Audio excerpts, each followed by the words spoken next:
మిత్రులారా, ఈరోజు 8వ రోజు మన వాక్య ధ్యానాంశము గొర్రెపిల్ల లేక దేవుని గొర్రెపిల్ల. యోహాను సువార్త 1వ అధ్యాయములో బాప్తిస్మమిచ్చు యోహాను యేసు ప్రభువారిని గొర్రెపిల్లతో పోల్చి సంబోధించుట జరిగింది. యోహాను సువార్త 1వ అధ్యాయము 29వ వచనం మనం చదివితే, మరునాడు యోహాను యేసు తన యొద్దకు రాగా చూచి, ఇదిగో లోక పాపమును మోసుకొని పోవు దేవుని గొర్రెపిల్ల. అలాగే 35వ వచనం చదువుకుందాం. మరునాడు మరలా యోహానును అతని శిష్యులలో ఇద్దరును నిలుచుండగా అతడు నడుచుచున్న యేసు వైపు చూచి, ఇదిగో దేవుని గొర్రెపిల్ల అని చెప్పాను. ఈ అధ్యాయములో బాప్తిస్మమిచ్చు యోహాను 2 మారులు 29వ వచనములో ఒకసారి, 35వ వచనములో మరొకసారి యేసు ప్రభు వారిని ఏమని సంబోధించారు అంటే, లోక పాపమును మోసుకొని పోవచ్చున్న దేవుని గొర్రెపిల్ల, దేవుని గొర్రెపిల్ల. యేసు ప్రభు వారిని గొర్రె పిల్లతో పోల్చి సంబోధించుట జరిగింది. పాత నిబంధన గ్రంథములో ధర్మశాస్త్ర గ్రంథ ప్రకారము ఒక మనుష్యుడు తాను చేసిన పాపమునకు ప్రాయశ్చిత్తముగా, పాప పరిహారార్థ బలిగా, అపరాధ పరిహారార్థ బలిగా వారు దేవునికి ఏమి బలిచ్చేవారు అంటే గొర్రెలను బలిచ్చేవారు. మనిషి చేసిన పాపానికి బదులు, ఆ మనిషి మీదకు రావలసిన శిక్షకు బదులుగా ఆ శాపమును గొర్రె మీద వేసి గొర్రెను ఏం చేసేవారు? బలి అర్పించేవారు. దేవుని యొక్క మందిరములో మనుష్యుల యొక్క పాపాలకు ప్రతిగా గొర్రెను బలిచ్చేవారు. అలాగే ఇక్కడ యేసు ప్రభు వారిని కూడా యోహాను గారు గొర్రెతో పోల్చి సంబోధిస్తూ, లోక పాపమును మోసుకొని పోవు ఆ లోక పాపమంతటిని కూడా. పాత నిబంధన గ్రంథములో ఒక మనిషి పాపం కోసం ఒక గొర్రెను బలిస్తే, ఇక్కడ యేసు ప్రభు వారు ఎటువంటి గొర్రెగా ఉన్నారయ్యా అంటే లోక పాపమంతటిని కూడా మోసుకొని పోయే గొర్రెగా. ఒక్కరి పాపమో, ఇద్దరి పాపములో, ఒక కుటుంబ పాపమో, ఒక ప్రాంతానికి సంబంధించిన మనుష్యుల పాపమో, ఒక జాతికి సంబంధించిన మనుష్యుల పాపమో కాదు. లోకములో ఉన్నటువంటి మనుష్యుల అందరి పాపములను మోసుకొని పోయే దేవుని గొర్రెగా యోహాను గారు సంబోధిస్తున్నారు. దేవునికి స్తోత్రం కలుగునుగాక. మరణాత. దైవజనులు దేవదాసయ్య గారు ఏమన్నారంటే, యేసు ప్రభువారు ఎందరి పాపములను తన భుజాలపై మోసారు అంటే, దైవజనుడు దేవదాసయ్య గారు చాలా చక్కగా వివరంగా చెప్పారు. ఏమనయ్యా అంటే, ఆదాము హవ్వలు మొదలుకొని, అనగా భూమి మీద మనుష్యులు జన్మించినది దేవుడు తన స్వహస్తములతో మానవులను నిర్మించిన ఆ దినము మొదలుకొని, ఆదాము హవ్వల దగ్గర నుంచి యేసు ప్రభువారు పుట్టేంత వరకు ఆనాటి ప్రపంచములో ఆ 1000 సంవత్సరాలలో భూమి మీద ఎన్ని లక్షల మంది లేక కోట్ల మంది జనం పుట్టి చనిపోయారో వారందరి పాపాలు యేసయ్య తన భుజాలపై వేసుకున్నారు. అలాగే యేసు ప్రభువారు మానవుడిగా జన్మించిన కాలములో, ఆయన భూమి మీద నివసించిన కాలములో అప్పటి ప్రపంచంలో ఉన్నటువంటి ప్రజల పాపాలు కూడా యేసయ్య తన భుజాల మీద వేసుకున్నారు. అలాగే యేసయ్య మరణించి పునరుద్ధానుడై పరలోకానికి వెళ్ళిపోయిన తర్వాత ఆయన మరణించిన తర్వాత ఆ రోజు నుంచి నేటి వరకు, అలాగే నేటి నుంచి రేపు రెండవ రాకడ వరకు భూమి మీద ఎంతమంది అయితే, ఎన్ని కోట్ల మంది అయితే మనుష్యులు జన్మిస్తారో అందరి పాపాలు కూడా యేసయ్య తన భుజాల మీద వేసుకున్నారు. దేవునికి స్తోత్రం కలుగునుగా. మరణాత అంటే యేసయ్యకు ముందు, యేసయ్యతో సమకాలికులుగా ఉన్న ప్రపంచ జనుల పాపములను, అలాగే రేపు రాకడ వరకు జన్మించే కోట్ల మంది మనుషుల పాపాలు అన్నీ కూడా యేసయ్య తన భుజాలపై వేసుకొని మోసారు.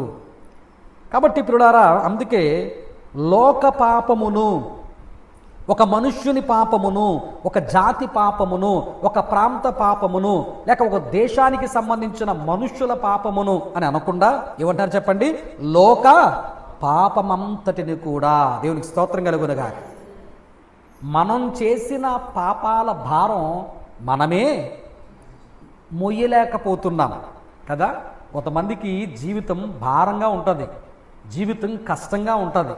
అందుకే ఒక పాట ఉంటుందండి, ఈ జీవిత ఈత ఈదా లేకున్నాను, నా చేయి పట్టుకో నా యేసునాథా. ఈ జీవిత ఈత ఈదా లేకున్నాను, నా చేయి పట్టుకో నా యేసునాథా. అలాగే మనం దైవజనుడు దేవదాసయ్య గారు రచించిన తెలుగు క్రైస్తవ కీర్తనలో ఒక చక్కటి పాట కూడా అయ్యగారు రాశారు. స్థిమితమో లేదు గదా మానవునికి, క్షితియందో శ్రమలే గదా. మరణాత ప్రియులారా, మానవుడు తాను చేసిన పాప భారము తాను మొయ్యలేకపోతున్నాడు.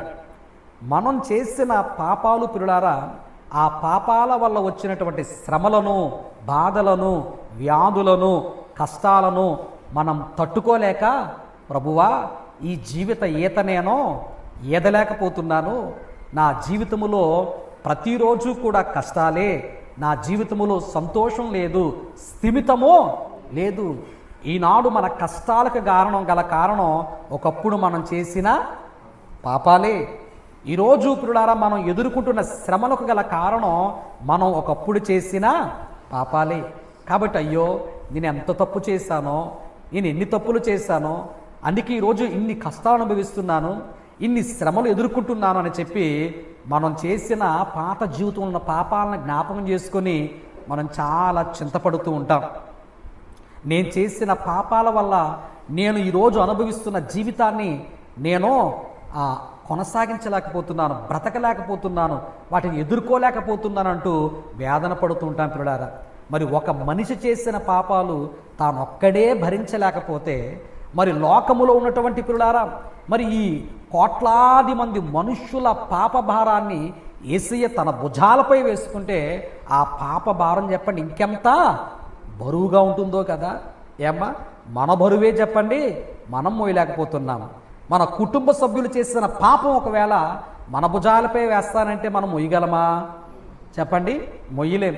కాబట్టి ప్రియులారా, ఇక్కడ యేసు ప్రభువు వారు లోకములో ఆదాము అవ్వ దగ్గర నుంచి రేపు యేసయ్య రెండవ రాకడ వరకు కూడా భూమి మీద జన్మించిన మరి కోట్లాది మంది సకల ప్రజల పాపములను తన భుజాలపై వేసుకొని మొయ్యటం అనేది అది సాధారణమైనటువంటి చెప్పండి విషయము కాదు.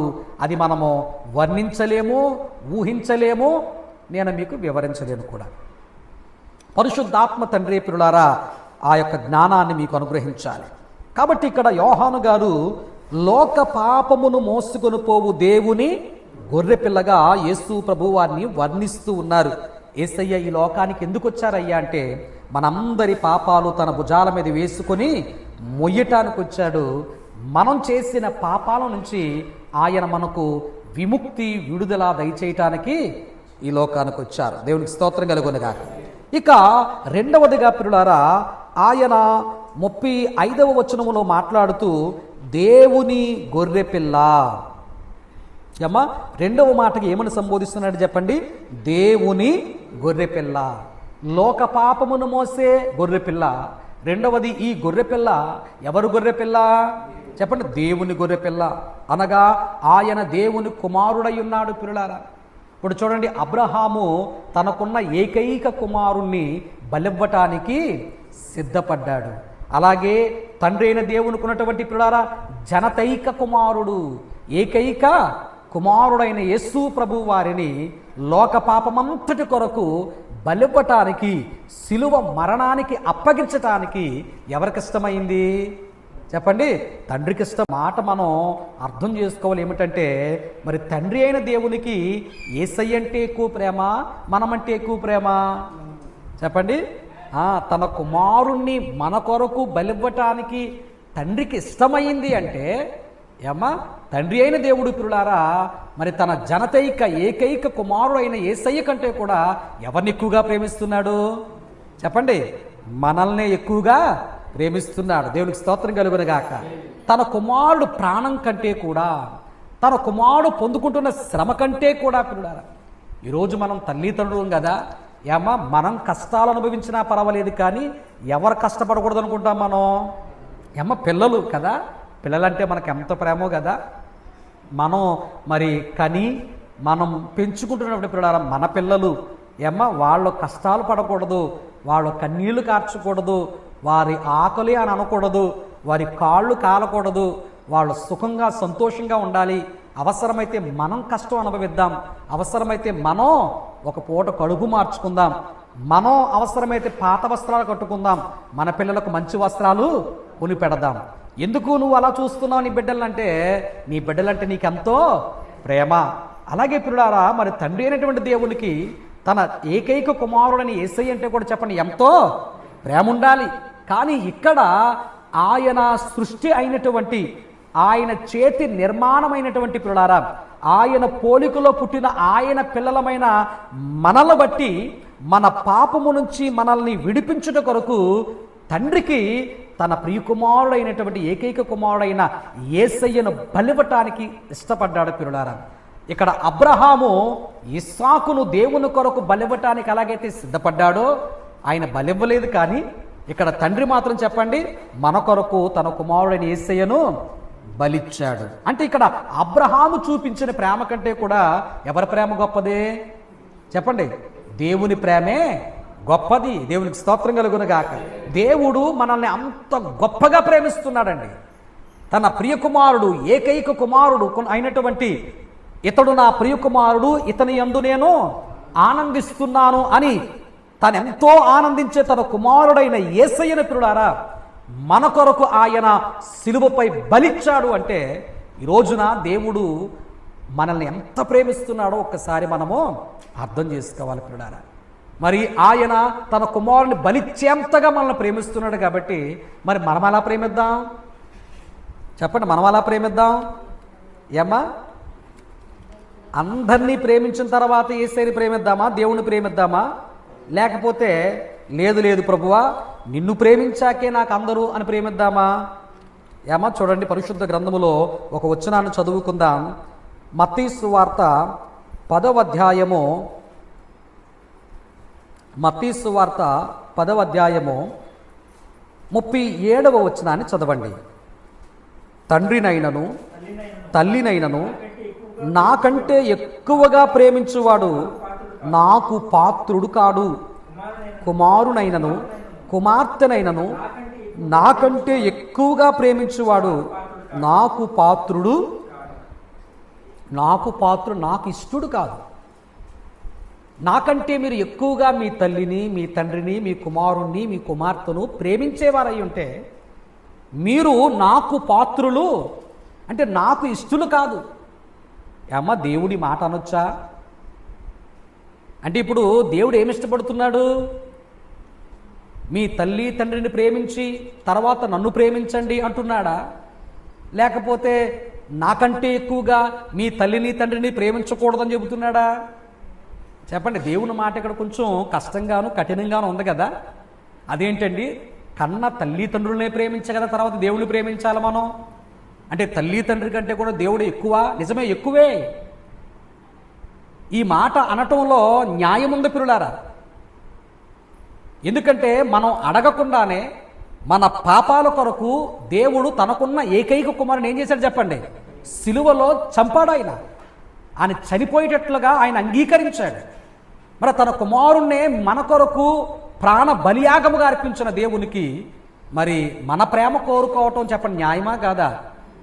ఏమా అమ్మా, నీ కొరకు నా కుమారుణ్ణే, నాకున్న ఒకే ఒక కుమారుని బలిచ్చాను కదా, మరి మీరు మీ ఇంట్లో ఉన్న వారందరికంటే, నీకున్న వారందరికంటే నన్ను ఎక్కువగా ప్రేమించాలని కోరుకుంటున్నాను. ఇప్పుడు ఆయన కోరికలో న్యాయం ఉందా లేదా చెప్పండి? న్యాయం ఉంది. దేవునికి స్తోత్రం కలుగునుగా.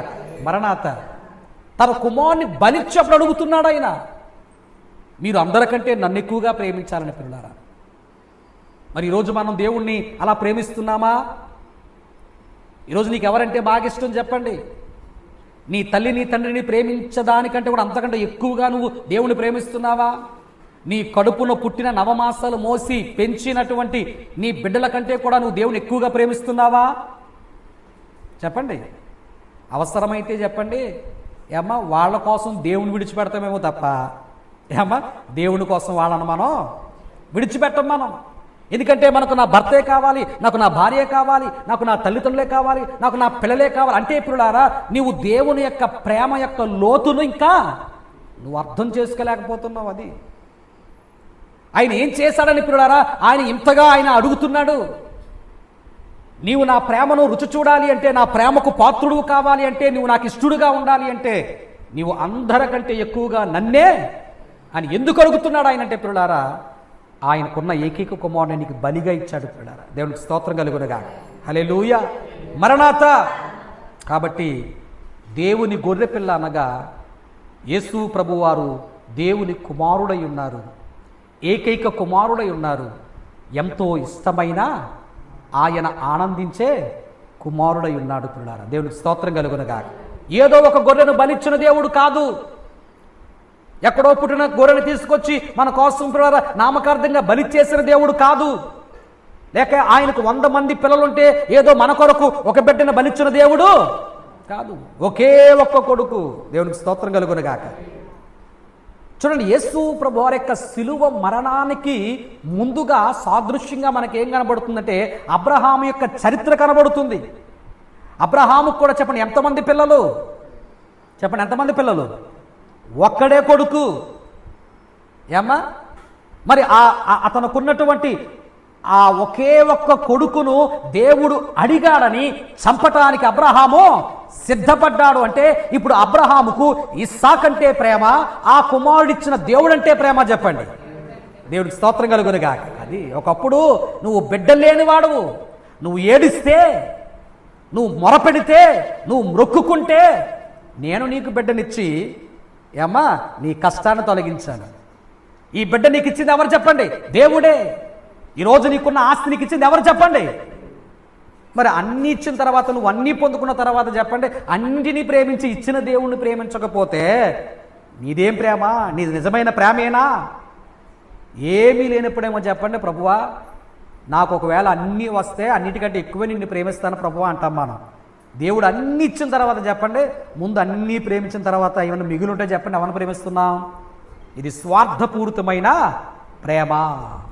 కాబట్టి ప్రియులారా, యేసు ప్రభువారు లోక పాపమును మోసుకొని పోయే గొర్రెపిల్లగా ఉన్నారు. రెండవది దేవుని గొర్రెపిల్లగా అనగా ఆయన కుమారుడుగా ఉన్నారు.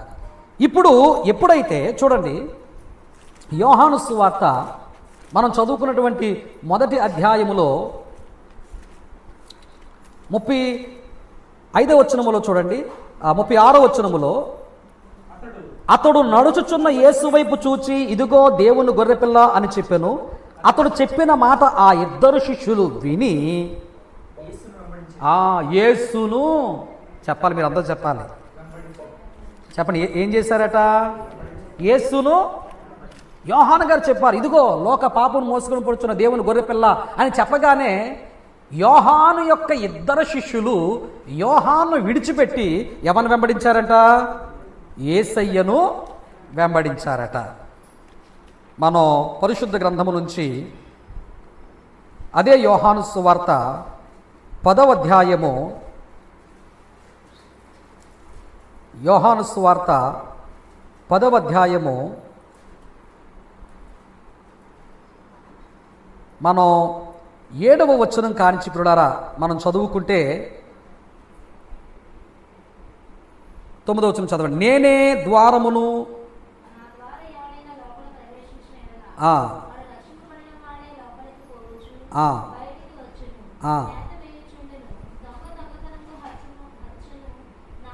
అలాగే 15వ వచనం చదవండి. తండ్రి నన్ను ఎలాగును ఎరుగునో నేను తండ్రిని ఎలాగూ ఎరుగుదునో అలాగే నేను నా గొర్రెలను ఎరుగుదును. నా గొర్రెలు నన్ను ఎరుగును మరియు గొర్రెల కొరకు నా ప్రాణమును పెట్టుచున్నాను. దేవునికి స్తోత్రం కలుగును గాక. హల్లెలూయా. నేను గొర్రెలను ఎరుగుదును, నా గొర్రెలు నన్ను ఎరుగును. ఎప్పుడైతే ఆయన తన్ను తాను ఒక గొర్రెగా పోల్చుకుంటున్నారు, అలాగే ఆయన పిల్లలమైన మనల్ని కూడా గొర్రెలుగా ఆయన పోల్చి మాట్లాడుతున్నారు. అనగా ఒక గొర్రెల మందలో ఒక గొర్రె ముందు నడుస్తూ ఉంటే మిగతా గొర్రెలన్నీ కూడా ఏం చేస్తాయి చెప్పండి? ఆ ముందు నడిచే గొర్రెను వెంబడిస్తాయి. ఇవి గొర్రెల్లో ఉన్నటువంటి ఒక సహజ మంచి లక్షణం. ఒక గొర్రె ముందు నడిస్తే మిగతా గొర్రెలన్నీ కూడా దాన్ని వెంబడిస్తాయి. ఇప్పుడు దేవుని గొర్రె పిల్లగా ఎవరున్నారు? యేసయ్య ఉన్నాడు. మనం అందరము కూడా ప్రియులారా ఆయన దృష్టిలో మనం గొర్రెలుగానే ఉన్నామని యేసయ్య సంబోధిస్తున్నాడు. ఇప్పుడు ఆయన గొర్రెలమైన మనము దేవుని గొర్రె పిల్ల అయినటువంటి యేసు ప్రభువుని ఏం చేయాలి? మనము వెంబడించాలి. దేవునికి స్తోత్రం కలుగును గాక. యోహాను చెప్పిన వెంటనే యోహాను యొక్క ఇద్దరు శిష్యులు ఏం చేశారు? యోహాను విడిచిపెట్టి యేసయ్యను వెంబడించారు. దేవునికి స్తోత్రం కలుగును గాక. ఇప్పుడు మనకు యేసయ్య దేవుని గొర్రె పిల్లగా, ప్రధాన గొర్రె పిల్లగా ఉన్నారు. ఆయన పిల్లలమైన మనం కూడా చెప్పండి గొర్రెల వలె ఆయన ఏం చేయాలి? మనం వెంబడించాలి. ఆయన వెనకాల మనము నడవాలి ప్రియులారా. ఆయనే మనకు చెప్పండి మార్గము. మనం చదువుకున్న 9వ వచనములో నేనే ద్వారమును, నా ద్వారా ఎవడైనా లోపల ప్రవేశించిన ఎడల వాడు రక్షింపబడిన వాడై లోపలకు పోవచ్చు, బయటకు వచ్చుచు మేత మేయుచుండును. నేనే ద్వారమును. రేపు ప్రియులారా 2వ రాకడలో వధువు సంఘముగా మేఘమెక్కాలన్నా, లేక మరణించిన తర్వాత 2వ రాకడలో కడబూర ధ్వని విని మార్పు చెంది మహిమ రూపాన్ని ధరించి మేఘమెక్కి పరలోక రాజ్యము చేరుకోవాలి అన్నా ఆయన అంటున్నాడు ప్రియులారా నేనే ద్వారమును. దేవునికి స్తోత్రం కలుగును గాక. పరలోక ద్వారం ఎవరు చెప్పండి? యేసయ్యే. నిత్య రాజ్య ద్వారము యేసయ్యే. కాబట్టి నీవు పరలోకములోకి చేరాలి అంటే, ఆ ద్వారము దాటాలి అంటే ఆ ద్వారం ఎవరై ఉన్నారు? యేసయ్య ఉన్నారు ప్రియులారా. పరలోక ద్వారము యేసయ్యనే గొర్రె పిల్లగా కనబడుతుంది. కాబట్టి యేసయ్య ఎలాగైతే పునరుద్ధానుడై 3వ రోజున తిరిగి లేచి 40వ రోజున ఆరోహణమై ఆయన పరలోకానికి వెళ్ళాడో, మనం కూడా పరలోకానికి వెళ్ళాలి అంటే ఎవరిని వెంబడించాలి చెప్పండి? ఎవరిని వెంబడించాలి? ఆయన దేవుని గొర్రె పిల్ల అయి ఉన్నాడు కాబట్టి మనము కూడా గొర్రెల వలె ఎవరిని వెంబడించాలి? అందరూ చెప్పండి. దేవునికి స్తోత్రం కలుగును గాక. యేసు అనే దేవుని గొర్రెను మనము వెంబడించాలి. ఆయనే మనకు మార్గమైంది ప్రియులారా. ఆయన మార్గమే మన మార్గము. ఆయన మాటే మనకు సత్యము. ఆయన చూపించిన మార్గమే మనకు నిజమైన నిత్య జీవమిచ్చే మార్గంగా యేసయ్యను మనం విడిచిపెట్టకుండా చెప్పండి వెంబడించే వారిగా ఉండాలి. యేసయ్యని విడిచిపెడితే ఏం పోగొట్టుకుంటాం? మనం నిత్యరాజ్యాన్ని, పరలోక ప్రాప్తిని మనం పోగొట్టుకుంటాం. కాబట్టి ఈ రోజున యేసు ప్రభువు వారిని యోహాను గారు ఒక గొర్రె పిల్లగా సంబోధిస్తున్నాడు. ఆయనే గొర్రె పిల్ల కాదు, ఆయన పిల్లలమైన మనం అంతా కూడా ఎవరని చెప్పండి? గొర్రెలమే. ఆయన దేవుని గొర్రె పిల్లగా ఉన్నారు. మనమంతా కూడా చెప్పండి ఆ గొర్రె పిల్లను వెంబడించే గొర్రె పిల్లగా ఉండాలి. గల అర్హతను సంపాదించుకుంటాం. అట్టి భాగ్యముని వాక్య ధ్యానము ద్వారా పరిశుద్ధాత్మ తండ్రి మీకు అనుగ్రహించును గాక. అందరికీ మరణాత. ముగింపు ప్రార్థన చేసుకుందాం. మోకరించండి. విక్టర్ గారు ముగింపు ప్రార్థన చేస్తారు. ముగింపు ప్రార్థన దీవెన తీసుకుందాం. నాన్నగారు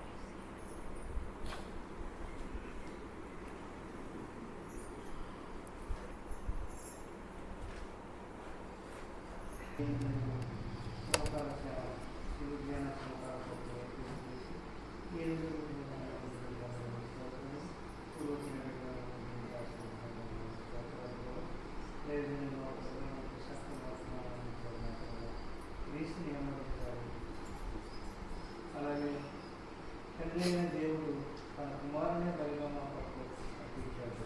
మరి మేమైతే దీన్ని గమనించలేక మా ఇష్టాన్ని ఈ దిన వర్తమానం సత్య వర్తమానం వర్తమాన ప్రకారంగా మేము అనుదినం మా కొరకు ప్రాణం పెట్టిన క్రీస్తుని చేసే గురించి ఆయన మార్గంలో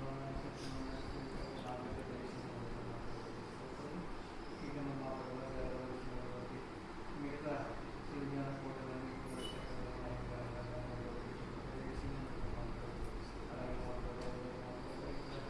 ఈ యొక్క సంపూర్ణంలో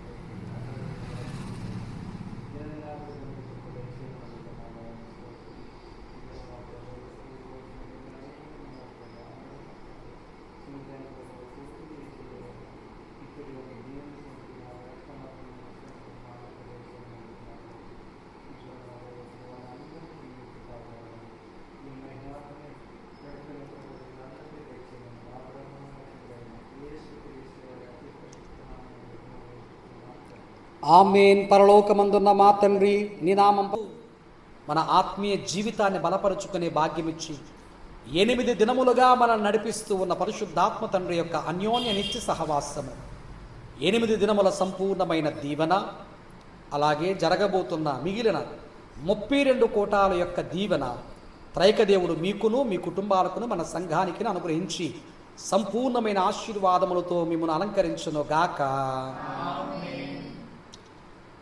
తిట్టినాను